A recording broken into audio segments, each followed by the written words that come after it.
अपनी संगति रख रहा हूँ, मैं स्त्रीजित हो गया। और स्त्रीजित जो होता है उसके हाथ से देवता भी पूजा नहीं लेते।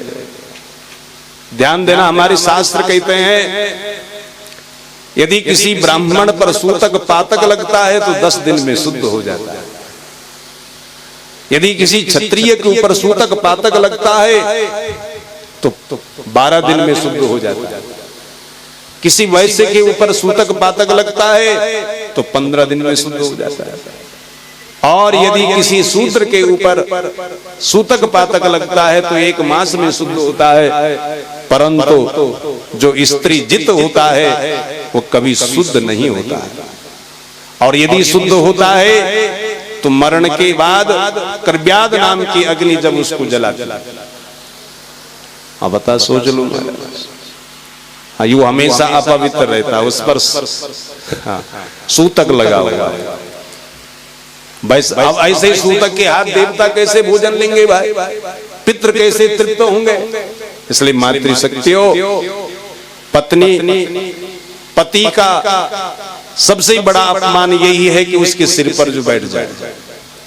गोद तक बैठो अधिकार है, हृदय तक बैठो अधिकार है, पर सिर पर नहीं बैठना ये अनधिकार है। अनधिकृत चेष्टा यदि माताओं ने कर दी तो पति का भले भले यार नहीं।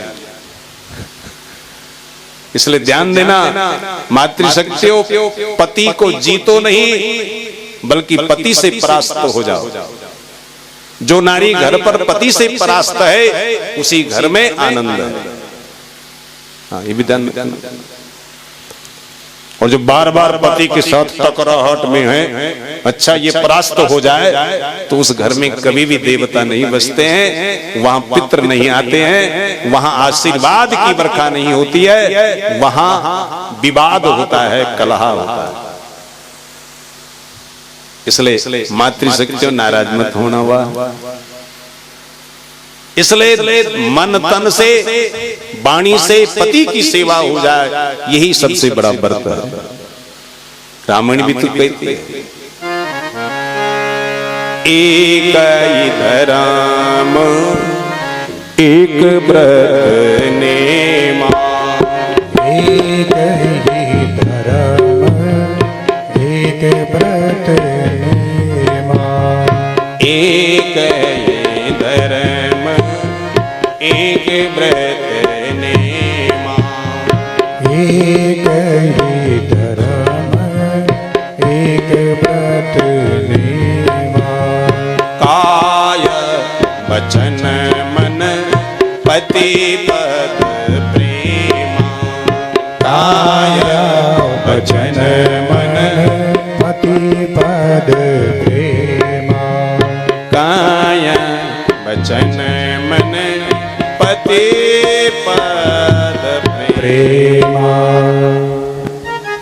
बस शरीर के द्वारा, मन के द्वारा, वाणी के द्वारा पति के पाद पद्मों में बस अविरति रहे, मति रहे, उनके विपरीत कोई आचरण न हो, उनको परास्त का भाव न हो, उनसे परास्त होने का भाव हो। इसलिए पत्नी वही है जो पति से परास्त है। परंतु मैं राजा उत्तानपाद पत्नी जित हो गया, स्त्री जित हो गया, स्त्रैण हो गया, जिस स्त्रैण के कारण आज ऐसा विद्वान बेटा अपने गोद में नहीं बिठा सका। तो नारद जी क्या बोले, बोले सोचिए। मामा शुचा स्वतनयम देवगुप्तम विशांपते, तत्प्रभावम अविज्ञाया प्राण वृंक्ते यद यशो जगत। ध्यान देना, जिसके लिए तुम इतना रोना धोना कर रहे हो वो बेटा कोई साधारण नहीं है। वो तो तुम्हारे यश को, अपने यश को सारे जगत में फैलाएगा। इसलिए उसके लिए रोना नहीं है बल्कि अपने कर्मों के लिए जरूर रो। ध्रुव जी महाराज आज से 6ठे मास के बाद भगवान को पाकर के आएगा, उसको राजगद्दी देना और स्वयं जंगल को चले जाना, जंगल में अपना मंगल करना। और मंगल शब्द का अर्थ भी गति है, मींग गतो धातु से बना मंगल शब्द। इसलिए अपनी गति उत्तम करना, तो जंगल में ही मंगल भगवान का दर्शन होता है। मंगलम भगवान विष्णु मंगलम गरुड़ाध्वज मंगलम पुंडरीकाक्ष मंगलायतनो हरि। ये तो मंगलायतन है, इसलिए ऐसे हरि का स्मरण जंगल में करना। जब ध्रुव जी 6 मास बाद भगवान का दर्शन करके आएगा, विश्वास के साथ आज ध्रुव जी महाराज के प्रति नारद जी ने ये बात रखी है कि 6 मास में भगवान को प्राप्त करके आएगा। और एक बात ध्यान देना महाराज, बरम न राजम कुराज राजम बरम न मित्रम न कुमित्र मित्रम बरम न शिष्यो न कुशिष्य शिष्यो बरम न दारा न कुदार दारा। क्या बढ़िया बात नीति कह रही है। बरम न राजम कुराज राजम, बुरा राजा से तो न राजा ही ठीक है। बरम न मित्रम न कुमित्र मित्रम, यदि हमें श्रेष्ठ मित्र नहीं मिल रहा है तो बुरा मित्र भी है, उस बुरा मित्र को कतई भी ध्यान में मत रखो। बरम न मित्रम न कुमित्र मित्रम, कुमित्र से बढ़िया तो न मित्र होना ही ठीक है। और बरम न शिष्यो न कुशिष्य शिष्यो, गुरु जी के पास कोई अच्छा शिष्य ही जाए तो गुरु का यश बढ़ता है, गुरु का मान बढ़ता है। और कोई कुशिष्य निकल गया महाराज तो गुरु का अपयश होता है। इससे बढ़िया तो न शिष्य होना ही ठीक है। सास अनुशिष्टो, दिव्य धातु से बना हुआ शब्द शिष्य, और गुरु के अनुशासन में जो रहे, गुरु के अनुपालन में जो रहे, उसी का नाम शिष्य है। और ऐसा शिष्य नहीं कोई दिख रहा तो ना शिष्य ही ठीक है। और बरम न दारा न कुदार दारा, यदि घर पर गृहिणी ठीक नहीं है तो उससे बढ़िया तो न स्त्री होना ही ठीक है। घर का सारा काम नाम किसके नाम पर है? स्त्री के नाम पर है महाराज। तो आज इस प्रकार राजा उत्तानपाद बार बार यही सोच रहा है कि मुझे स्त्री ठीक नहीं मिली, जो ठीक मिली वो जंगल चली गई। और उसी ठीक स्त्री से ठीक पुत्र उत्पन्न हुआ, अच्छा पुत्र उत्पन्न हुआ। और इस दुष्टा ने उसको भी गोद में बैठने नहीं दिया। तो आज नारद जी ने यहाँ उपदेश दिया। नारद जी यहाँ से प्रस्थान हुए और ध्रुव जी महाराज अपने कैसा तप कर रहा है जरा सुनिए। तिररात्रांते कपिता बदरासन आत्मवृत्यानुसारेण मासम निन्ने अर्चयन हरि हरि। प्रथम मास में कैसा दिव्य व्रत लिया। 3 रात्रि तक कुछ नहीं, 3 रात्रि के अंत में कुछ लिया कैत जामुन फल, उससे अपना सुंदर प्राणों की रक्षा करी, भगवान की भक्ति करी। 1 मास तक ये नियम चला। द्वितीयं च तथा मासं षष्ठे षष्ठीर्वको दिने तीर्ण पर्णादिवेशी नहीं कृतानो अव्ययर्च यद विभु। जैसा दूसरा मास शुरू हुआ तो अपने नियम भी बढ़ाया, दिन भी बढ़ाए। 6 दिन तक कुछ नहीं लिया और 6 दिन के बाद आज कैद जामुन फल भी त्याग दिया और सूखे घास पत्ते लेकर के प्राणों की रक्षा कर रहा, भगवान का भजन कर रहा है। तृतीयम चानयन मासम नवमे हने अम्बक्षा उत्तमा श्लोकम उपधावत समाधिना। जैसा तीसरा मास शुरू हुआ ध्रुव जी का तप का, तो महाराज यह आज 9 दिन तक कुछ नहीं ले रहा है। 9 दिन के अंत में केवल सुंदर जल ले रहा है। जल से अपने प्राणों की रक्षा कर रहा। 4 मास का तप इस प्रकार से सिद्ध हो रहा है। चतुर्थम अपि वै मासम द्वादशे हनि वायुवक्षो जित श्वासो ध्यायन् देवं मधारय। जैसा चौथा मास शुरू हुआ, चौथे मास में उसने 12 दिन तक कुछ नहीं लिया। 12 दिन के अंत में केवल वायु ली और वायु से अपने प्राणों की रक्षा करी, भगवान का भजन करा। पंचमे मासानुप्राप्ते जित श्वासो निपात्मज ध्यायन् ब्रह्म पदैकेन तस्थौ स्थाणुरिवाचल। पांचवा मास जैसे शुरू हुआ तब का तो महाराज श्वास जीत लिया, कुंभक वृत्ति में आ गया। प्राणायाम की 3 वृत्तियां है ना, एक है पूरक, एक है कुंभक, एक है रेचक। पूरक का अर्थ है भरना और कुंभक का अर्थ है रोकना। तो कुंभक स्थिति में आ गए ध्रुव जी महाराज, प्राणों को अपने अंदर रोक दिया, एक पांव के ऊपर खड़ा हो गया। और कहीं कहीं तो विष्णु पुराण में ऐसा भी लेख है कि एक पांव की एक अंगूठी के ऊपर खड़ा हो। पहले तो एक पांव में कठिन है खड़ा होना, फिर एक अंगूठे के ऊपर खड़ा होना ये भी और कठिन है। तो महाराज सर्वतो मन आकृष्य हृदय भूतेन्द्रियाशयम् ध्यायन् भगवतो रूपम नाद्राक्षी किंचना परम। आज सारे ओर से अपना मन खींच लिया, वासना से अलग कर दिया, केवल भगवान के ध्यान में मस्त है।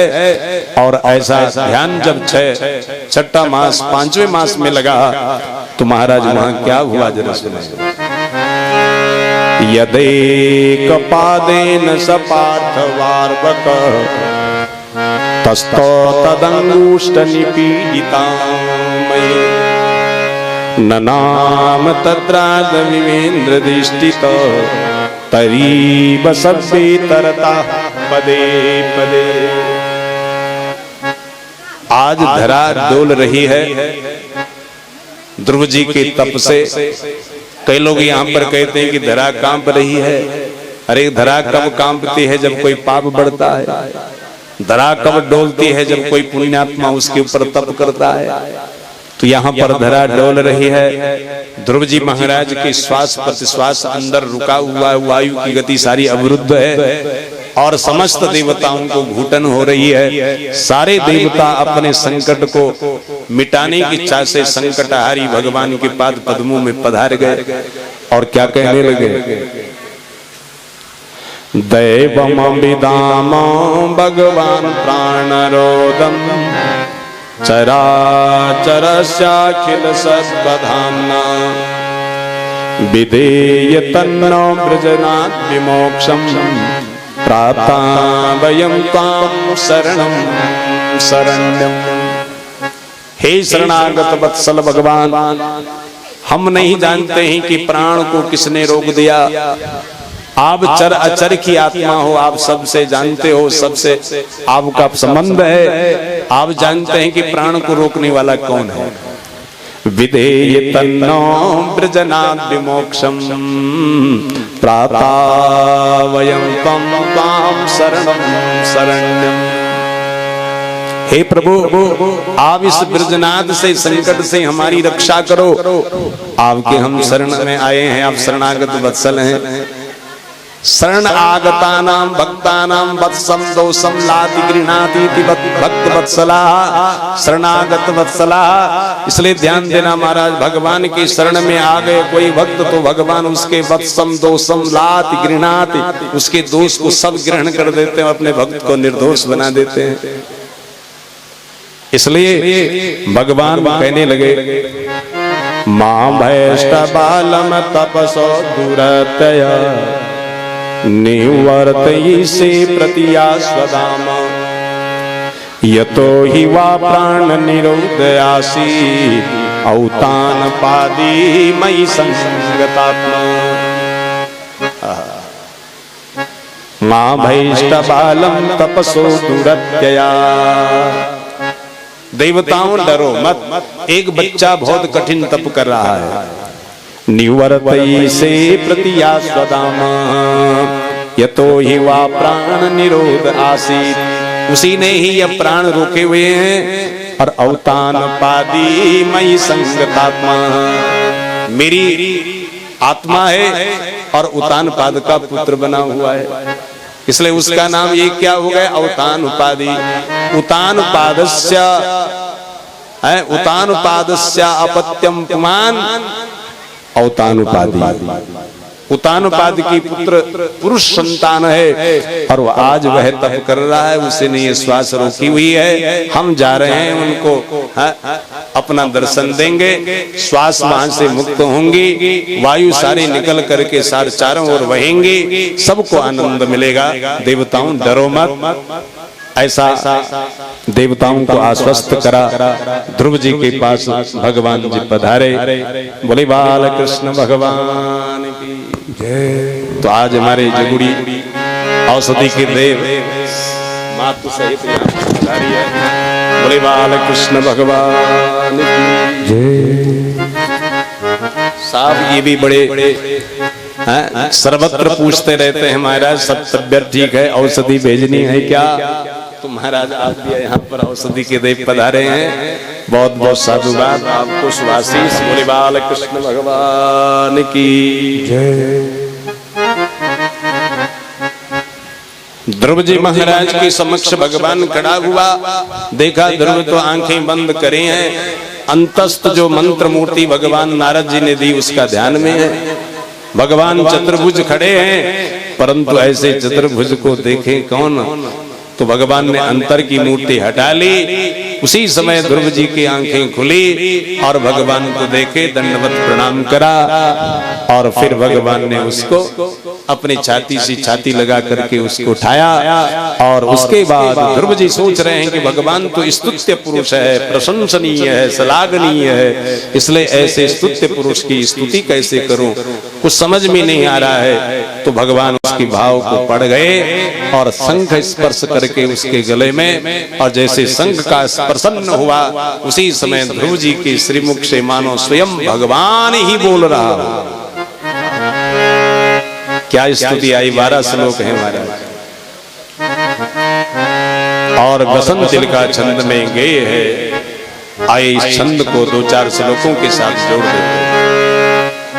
उगता बसंत तिल का तब जा जगोगा, यौनता प्रवेशमो वाचमिमां प्रसूतां, संजीवयत्यखिल शक्तिधरा स्वधाम्ना।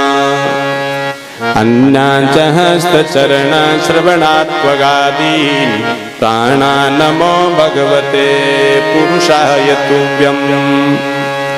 एकास्त्वमेव भगवानिदमात्मसगत्या, मायाकयोरुगुणया महदाद्यशेषम्। सृष्ट्वानुवेश्य पुरुषस्तदसद्गुणेषु, नानेवदारसु विभाव वसुवद्दिवासी। त्वद्दत्तयाय वयुनयेदमचष्ट विश्वम्, सूता प्रभूत इव नाथ भवत्प्रपन्ना। तस्याववर्ग शरणं तव पादमूलम्, विस्मर्यते कृतविदा कथमार्तबन्धो। नूनं विमुष्टमतयास्तव मायया ते, एतां भवाप्य विमोक्षणमन्येतो। अर्चन्ति कल्पकतरुं गुणपोपभोग्यम्, इच्छन्ति यतस्प्रसजं निरयीपिनीणाम्।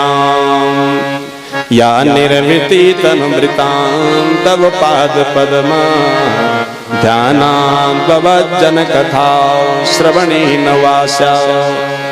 सा ब्रह्मणि स्वमहिमान्यपि नाथ मामु, किं त्वन्तकाशिमुदिता पततां विमानात्। भगतिं मुहुः प्रवहतां त्वयि मे प्रसंगो, भूयादनन्तमयताम् अमलाशयानाम्। येनाञ्जसौल्बणमुरुव्यसनं भवातिं, नेसेम मद्गुणकथामृतपानमत्ता। येन स्मरन्ति तरां प्रियमीशमर्त्यम्, ये चान्वदासुतसुः गृहवीतदारा। एतज्जनाम भवदीयपदारविन्द, सौगन्धलुब्धहृदये सुकृताप्रसङ्गा। त्रियङ्गनगदुजसरीसृपदेव दैत्या, मर्त्यादि विपरिचितं सदसद विशेषं रूपं स्तभिष्टमजते महदाद्यनेकं नाता परं परमवेद विनयत्रवादा कल्पान्त एदखिलं एतदखिलं जठरेण गृह्णन् सेते पुमान् स्वदृगनन्त सखास्तदङ्के यन्नाभिसिन्धुरुवकाञ्चन लोकपद्मा गर्वेदिमान् भगवते प्रणतोऽस्मि तस्मै त्वमनीत्यमुग्ध परिशुद्ध विबुध आत्मा कूटस्थ आदिपुरुषो भगवांस्त्रधीश यदबुद्ध्यवस्थितम् अखण्डितया स्वदृष्ट्या द्रष्टास्तितावधिमखो व्यतिरिक्तया से यस्मिन् विरुद्धगतयो यनि सम्पतन्ति विद्यादयो विविधशक्तेयानुपूर्व्या तद्ब्रह्म विसभवमेकमनामनन्तमाद्यम् आनन्दमात्रमविकारमहं प्रपद्ये सत्याशिषो हि भगवंस्तव पादपद्मा आशीस्तथानुभजता पुरुषार्थमूर्ते अप्येव मयि भगवान् परिपाति दीनान् वासुदेव वत्सकमनोग्रहकातरोष्मान्। 12 श्लोकों में दिव्य स्तुति ध्रुव जी कर रहा है और पहला श्लोक का भाव क्या है? प्रभु योऽन्ता प्रविश मम वाचमिमां प्रसुप्ताम् संजीवयत्यखिल शक्तिधरा स्वधाम्ना अन्यजहस्तचरण श्रवणत्वगादि प्राणा नमो भगवते पुरुषाय तुभ्यम्। प्रभु मेरी इंद्रियां सारी सो गई थी, प्राण निष्प्राण हो रहे थे। अंतःकरण में प्रवेश होते ही हमारे 10 के प्राण जग गए, इंद्रियां सब सजग हो गई। इसलिए हे प्राणदाता, मेरे इंद्रियों को सचेत करने वाले आपको प्रणाम। और दूसरे श्लोक में क्या भाव दिया? एकस्तुमेव भगवन् निदमात्म सख्या माया चयोर्गुणया महदाद्यशेषम्।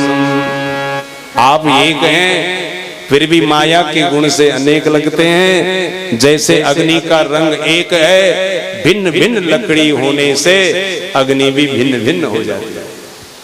हाँ, अग्नि का रंग तो एक है, लकड़ियां भिन्न हो जाए तो अग्नि का रंग भी भिन्न हो जाता है। ऐसे ही संसार में भगवान तुम एक हो, परंतु मुंडेर मुंडेर मतिर भिन्ना होने के कारण, माया की भिन्नता के कारण तुम्हारे रूप में भी भिन्नता दिखती है। नहीं तो भगवान तुम एक हो, इसलिए तुमको प्रणाम। परबस जीव स्वबस भगवंता, परबस जीव स्वबस भगवंता। जीव अनेक एक श्रीकंता, जीव अनेक एक श्रीकंता। जीव अनेक एक श्रीकंता। जीव अनेक एक श्रीकंता। जीव अनेक एक श्रीकंता। जीव अनेक एक श्रीकंता। परबस जीव स्वबस भगवंता, परबस जीव स्वबस भगवंता।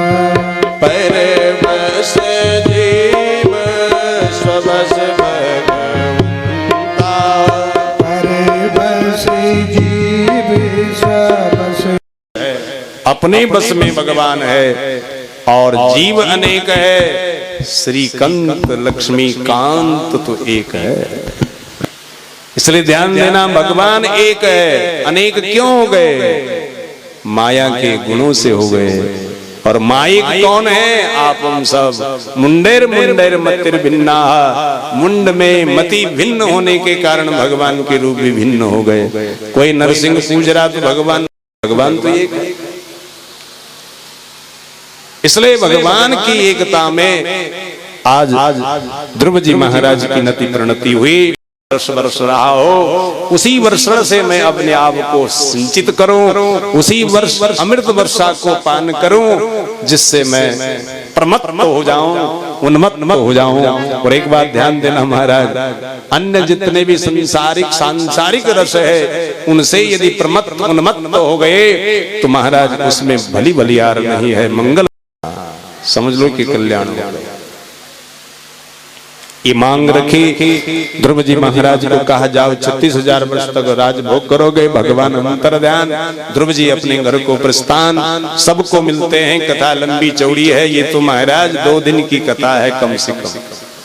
पंखुड़ियों का अर्थ वेदन हो, छेदन हो, खुले तो महाराज तब ये कथा 7 दिन तक भी जा सकती है। तो ऐसा सुंदर दृष्टांत आप ध्रुव जी का सुन रहे हैं। और फिर माता से मिले, विमाता से मिले, पिता से मिले, पिता ने इनको राजगद्दी दे दी। और जितने भी लोग इससे बैर करने वाले थे, खिन्न होने वाले थे, सब इससे प्रसन्न हो गए।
उसका कोई शत्रु नहीं होता।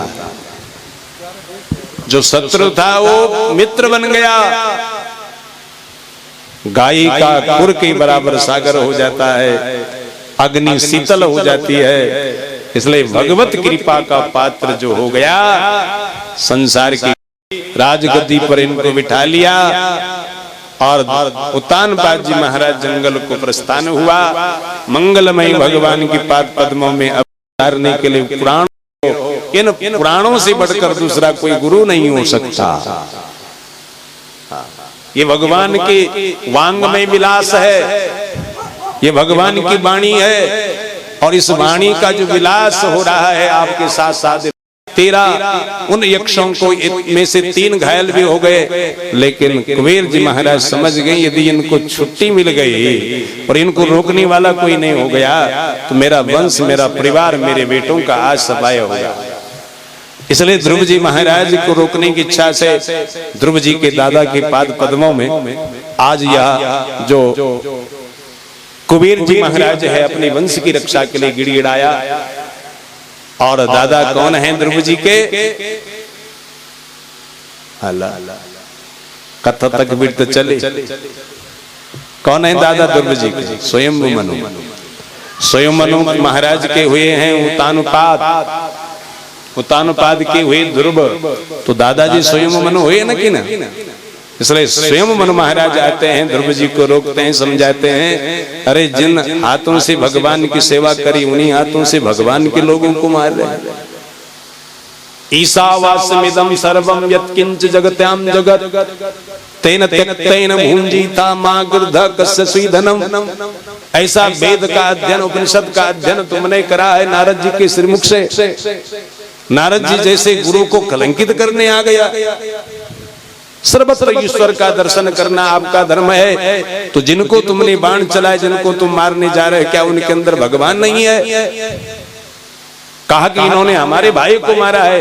अरे भाई देखो, हिंस्रास्व पापेन विहिंसिता खलाः। जो हिंसक होता है वो अपने पाप कर्म के द्वारा पाप के अग्नि से पक जाता है, मर जाता है। इसलिए उसका भागी तू क्यों बन रहा है? ध्रुव जी को होश आई, अपना धनुष बाण छोड़ा, वापस अपनी राजगद्दी पर 36,000 वर्ष तक राजभोग करा। फिर मृत्यु देवी उग्र बन करके आई।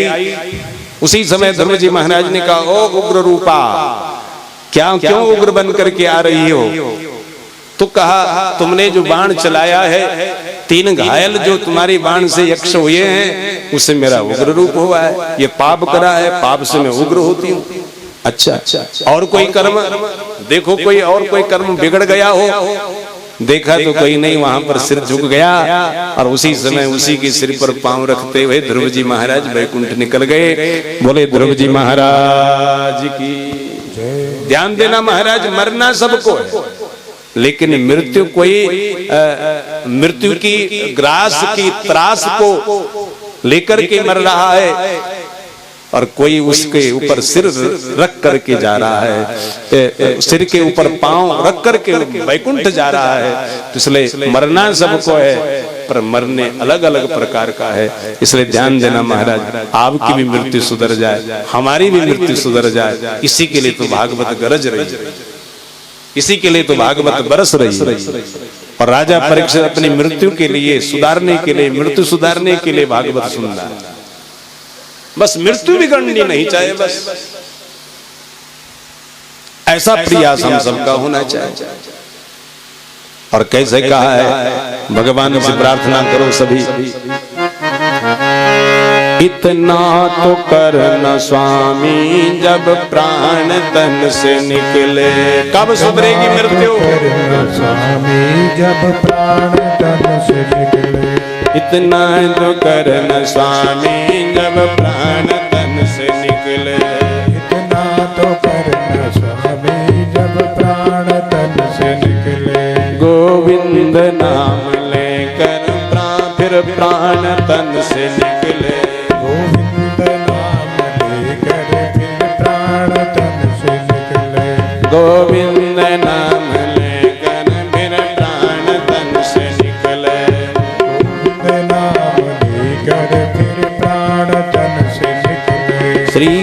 गंगा जी का तट हो, यमुना का बंसी बट हो।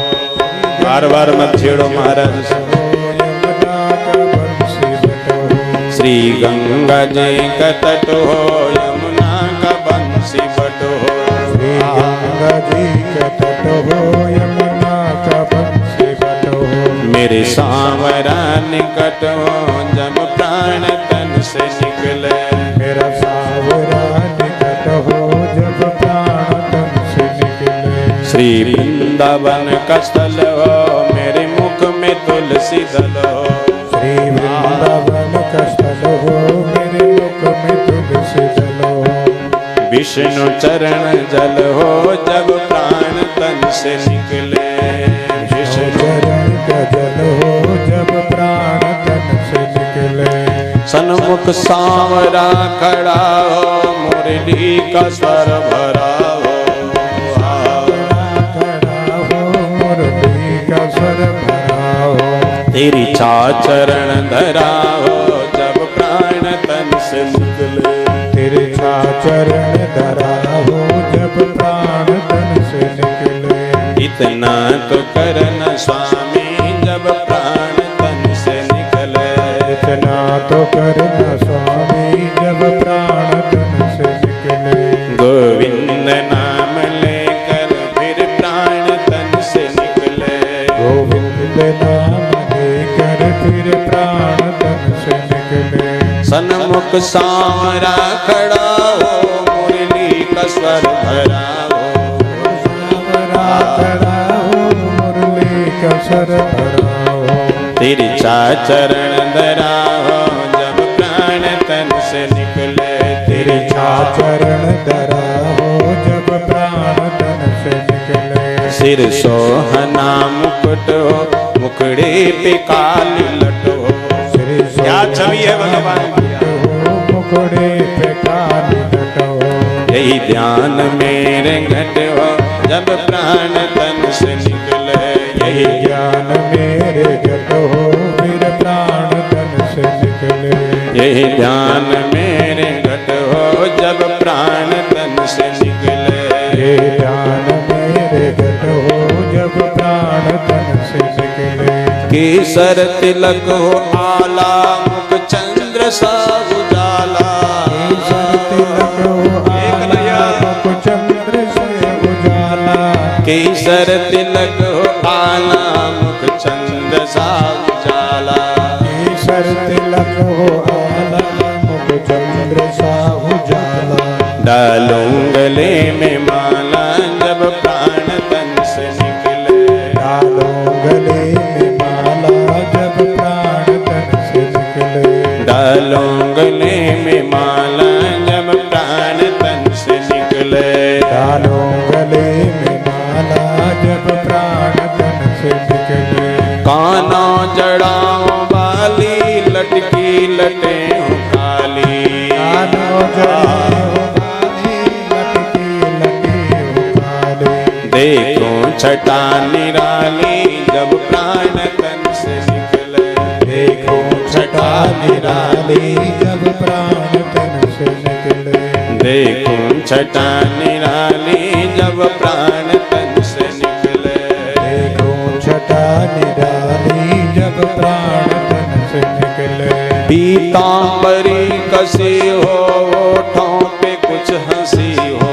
पीतांबरी कसी हो, होठों पे कुछ हंसी हो।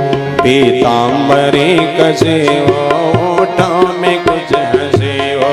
पीतांबरी कसी हो, होठों में कुछ हंसी हो। छवि यह हो मन बसी हो, जब प्राण तन से निकले।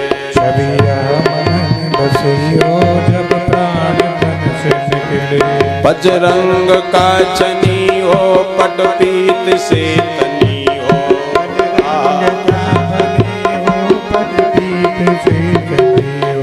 मेरी बात सब बनी हो, जब प्राण तन से निकले। मेरी बात सारी बात मेरी बननी चाहिए, पूर्ण होनी चाहिए, तब प्राण निकले।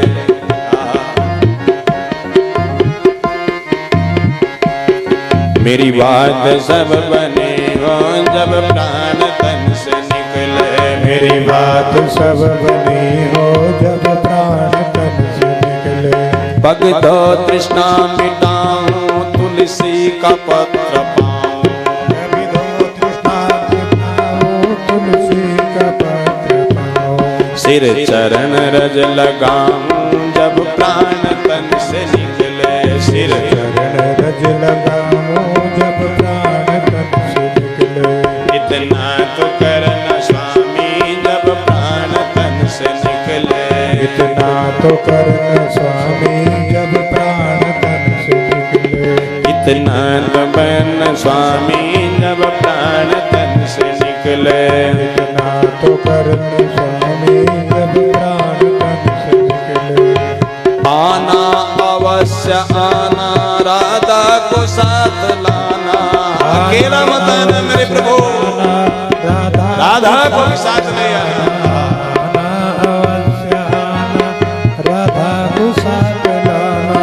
दर्शन मुझे दिखाना जब प्राण तन से निकले।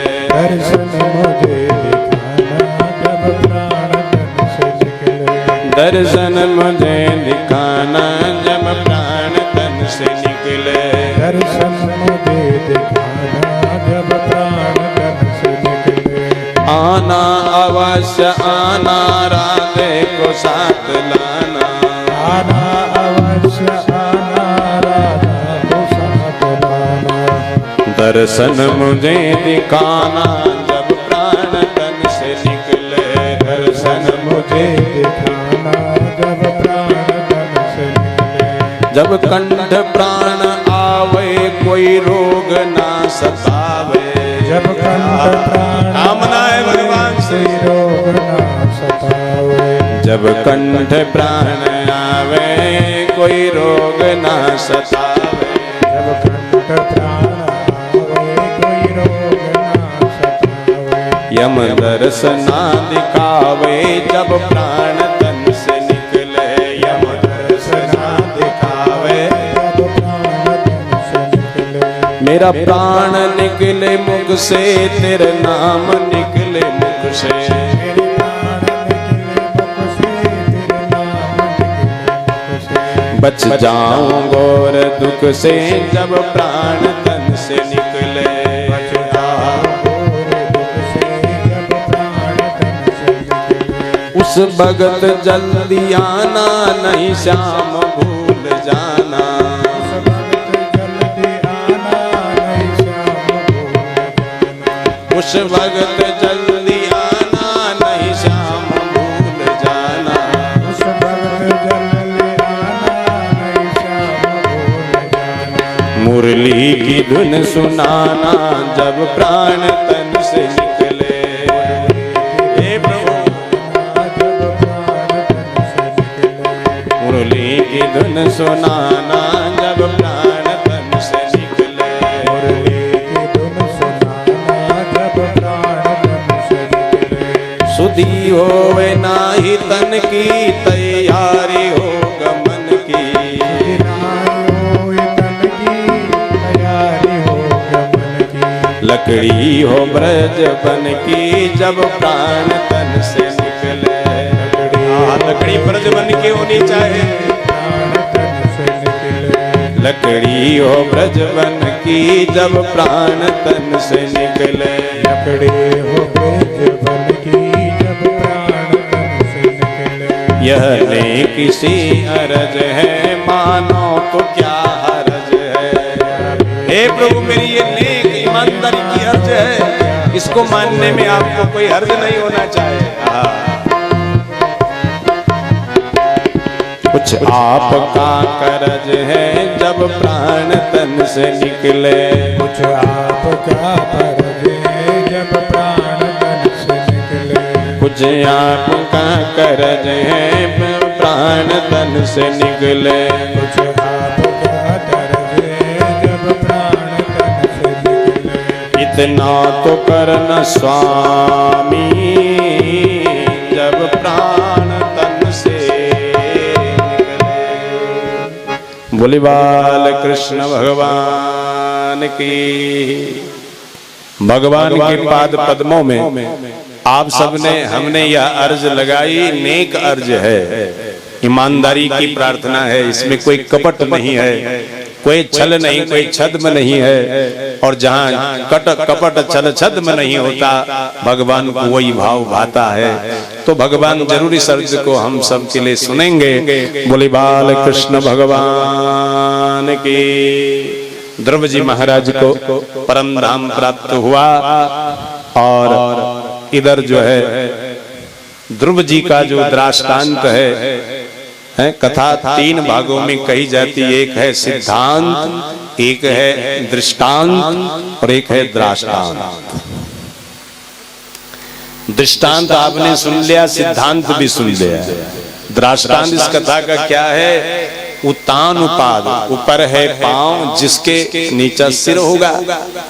तो आज ऐसा हम सब ही थे, है, रहेंगे। जब हम मां के गर्भ में थे साहब, तो हमारे पांव ऊपर थे, नीचे सिर था। बोलो हम उत्तान पाद हैं कि नहीं? फिर कालांतर जब हुआ तो मां के कोख से बाहर आए तो हम सीधे पांव नीचे हो गया, सिर ऊपर हो गया, ऊर्ध्व मूल मदा शाखा हो गया। इसलिए ध्यान देना महाराज, ये उत्तान पाद कोई और नहीं है, ये प्रत्येक जीवात्मा भगवान की ही उत्तान पाद है। और उत्तान पाद की 2 पत्नियां का मतलब कुमति सुमति सबके उर्वसई, नाथ पुराण निगम अस कहें। जहां सुमति तहां संपत्ति नाना, जहां कुमति तहां विपत्ति नाना। सुमति और कुमति हमारी पत्नियां हैं, और इस कुमति के साथ जब ये जीव संगति करता तो उसका पुत्र उत्तम तो होता है। उद धन तमा उत्तम, जो भगवान के ज्ञान से शून्य है उसका नाम उत्तम है। और जो भगवान के ज्ञान से शून्य होता है वही जीव हिंसा करता है।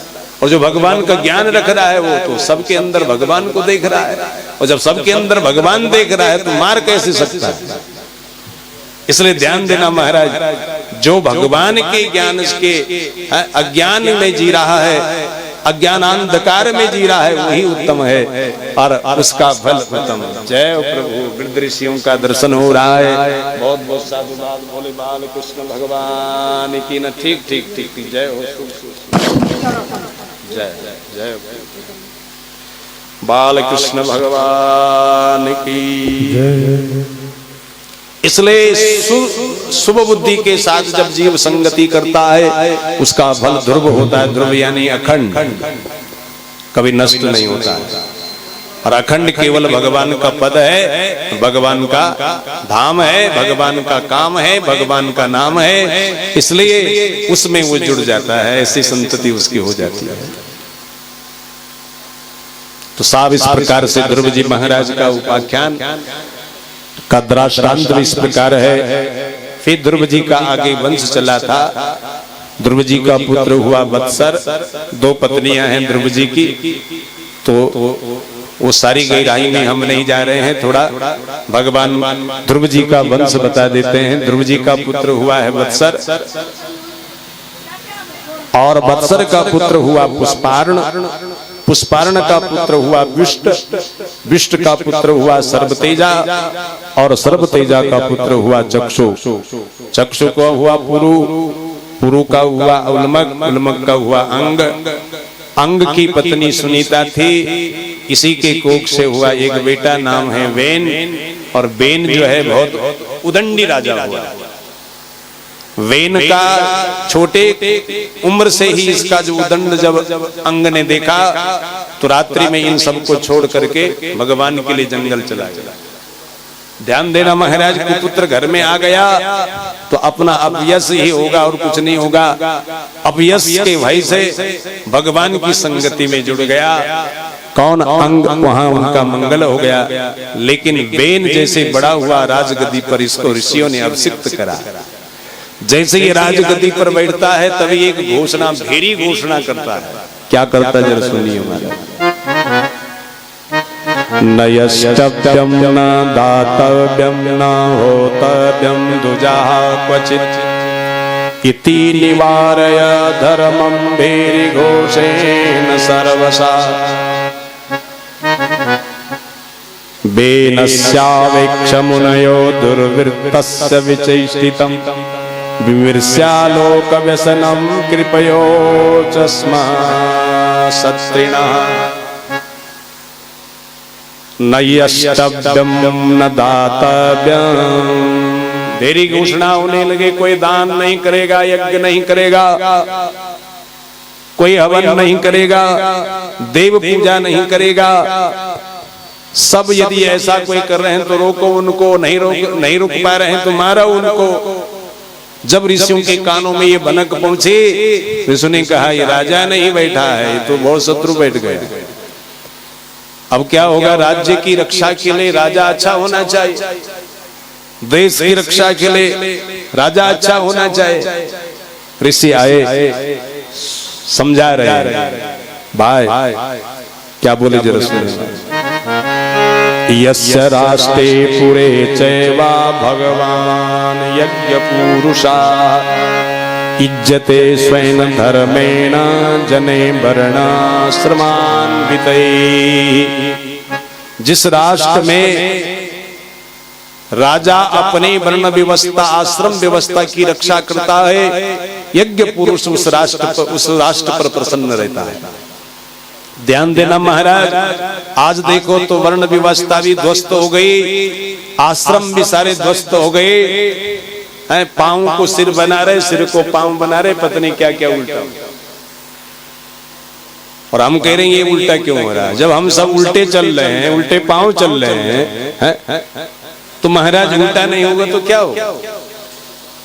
ब्राह्मण को ब्राह्मण रहने दो, क्षत्रिय को क्षत्रिय रहने दो, वैश्य को वैश्य रहने दो, शूद्र को शूद्र रहने दो, सिर को सिर रहने दो, आंख जहां लगी है वहीं रहने दो, कान जहां बने हैं वहीं रहने दो, हाथ जहां लगे हैं भगवान की बनावट की गिरावट मत करो। भगवान की इस प्रकृति का में विकृति लाओगे तो महाराज फिर इस विकृति से हमें कहीं आनंद नहीं मिलेगा। इसलिए राजन, यज्ञ करना करवाना आपका धर्म है। और फिर क्या बोले? तस्य राज्ञो महाभागा भगवान भूत भावना परितुष्यति विश्वात्मा तिष्ठतो निज शासने। अपने राज्य के अनुशासन पर जो जी रहा है, अपने राज्य के हित के लिए, प्रजा के हित के लिए जो अनुशासन बना रहा है, उस पर भूत भावन भगवान प्रसन्न होता है। उस राष्ट्र की प्रजा खुशहाली से अपना जीवन यापन करती है। इसलिए यज्ञ सबसे बड़ा धर्म है राष्ट्र की समृद्धि के लिए। यज्ञ को रोको नहीं, दान को रोको नहीं, दानवीर को हाथ काटो नहीं। इसलिए हमारी बात मान लो, तो हमारी रामायण भी कहती है, जासु राज प्रिय प्रजा दुखारी। जासु राज प्रिय प्रजा दुखारी। सोनिपु अवसी नरक अधिकारी। सोनिपु अवसी नरक अधिकारी। सोनिपु अवसी नरक अधिकारी। जहो अवसी नरक अधिकारी। जासु राज प्रिय प्रजा दुखारी। जासु राज प्रिय प्रजा दुखारी। सोनिपु अवसी नरक अधिकारी। सोनिपु अवसी नरक अधिकारी। जय राम श्री राम जय जय राम। जिस देश का राजा प्रजा को दुख देता है वो राजा नरक का अधिकारी होता है। श्री राजन, ऐसे प्रेरणा जो तुम दे रहे हो इसको वापस ले लो और भगवान का यजन करो। यज्ञने न युष्मद विषयी दुजाति भी वितायमाने न सुधा कलाहरे सुष्टा सुतुष्टा प्रदर्शन्ति वांछितम् तदहेलनम नारसि वीर चेष्टितो। इसलिए भगवान की हेलना मत करो, अवहेलना मत करो, भगवान के साथ जुड़े रहो, यज्ञ करवाओ। लेकिन यज्ञ से भगवान प्रसन्न होता है, यज्ञ से वर्षा होती है, सुंदर अन्न निकलता है, अन्न से प्राण सुरक्षित रहते हैं। और आप कह रहे हैं कि इसको बंद कर दो। तो आज यहाँ बेन क्या बोला जरा सुनो। बालिसावतयोयम वा अधर्मे धर्म मानिना ये वृत्तिदं पतिम हित्वा जारम पतिम उपासते। अच्छा, जो पति पत्नी को वृत्ति दे रहा है, वो पत्नी उस पति की सेवा में नहीं, उसको भगवान मान नहीं रही और किसी और को भगवान मान रही है। ठीक इसी प्रकार ऋषियों, मैं तुमको वृत्ति दे रहा हूं, मेरे बल से तुम सुरक्षित हो और तुम किसी और को भगवान मान रहे हो। मुझसे बढ़कर दूसरा कोई भगवान नहीं होता है। क्या लिखा? अवजानयन्त्यमी मूढ़ा निर्परूपिणमीश्वरम को यज्ञ पुरुषो नामा यत्र वो भक्तिरीदृशा। नरों का पति जो राजा होता है वही ईश्वर होता है। यह यज्ञ पुरुष उग्र पुरुष कुछ नहीं होता। ओहो, ऋषियों ने जब ऐसा सुना, अच्छा ये तो भगवान को ही नकार कर। उपदेशो ये मूर्खाणाम पर कोपायन शांतये पयापानम भुजंगानाम केवलम विषवर्धनम। जहरदारी सर्प को दूध पिलाया जाए तो उसका विष घटता नहीं है और बढ़ता है। ऐसे हम ऋषियों ने गलती कर दिया है जो ऐसे मूर्ख को उपदेश सुना दिया है। इस उपदेश से इसकी मूर्खता और बढ़ गई। ये तो भगवान तक भी आज गाली बकने लग गया। इसलिए क्या कहें ऋषि जरा सुनिए। हन्यताम ऐसा पापा प्रकृति दारुणा जीवन जगत सावासु कुरुते भस्मसा ध्रुवम। यदि ये जीवित रह गया तो सारा जगत को राख कर देगा, इसलिए जगदीश की सारी बनावट खराब कर देगा। इसलिए इसको मार दो। हन्यताम हन्यताम ऐसा ऐसा हन्यताम। अपने सारे शिष्यों को कह दिया, उठो मार दो इसको। मारना ठीक है, सटे साटम समाचार दुष्टे दुष्टे समाचार। तो आज ऐसा ही यहाँ ऋषि पुत्र ऋषि शिष्य उठे और इसका वध कर डाला। जैसे ही वध कर डाला, सुनीता आई विलाप करती हुई, इसके अर्थी शरीर को ले जाती है।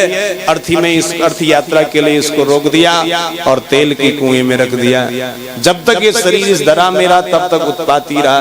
ऋषियों ने कहा ये तो गड़बड़ है, जब तक इस शरीर का कल्याण नहीं हुआ तब तक हम सबका कल्याण नहीं। राजगद्दी देखो तो खाली पड़ी है। तो ऋषियों ने इन किन प्रकार सुनीता को मनाया और उस शरीर को मंगवाया। शरीर का मंथन करा तो सबसे पहले एक काला सा नाटा सा पुरुष प्रकट हुआ। जब निकलने लगा तो ऋषियों ने भाषा, उस समय संस्कृति थी, पठन्तु संस्कृतम समय, लपन्तु संस्कृतम समय, वदन्तु संस्कृतम समय, भोक्षयन्तु संस्कृतम समय, चलन्तु संस्कृतम समय। यानी संस्कृतमय वातावरण था। और आज कितना दिव्य सौभाग्य हमारा है जो संस्कृत जगत के प्राचार्य, प्रगत आचार्य, पराचार्य पद पर जो आसीन है, ऐसे गुरुपाद चरण यहाँ पर पधारे हैं। और व्यास पीठ के भी आप बिल्कुल आभूषण हैं। और बहुत बढ़िया कथा और भागवत तो उनके मुखाग्र है। ऐसे व्यासदेव जी का भी हमें यह दर्शन और विनम्रता की तो महाराज कितनी कितनी प्रशंसा करें, कितना व्याख्या करें, हमारे पास वो शब्द नहीं। हमारे पास वो शब्द कमजोर पड़ जाएंगे। तो ऐसे ही सुंदर दिव्य संस्कृत जगत। और मैं तो कहता हूं संस्कृत पढ़ने वाला सीधे देवता ही है और पढ़ाने वाले तो महादेवता है। वो तो साक्षात भगवान। तो तो ऐसे पठन तो संस्कृतम समय, तो आज यहाँ उस समय संस्कृत का व्यवहार था, इसलिए ऋषियों ने उसको कहा निषीदतु, ठहरो। कहाँ जा रहे? किसको कहा? जो बेन के शरीर से उत्पन्न हुआ।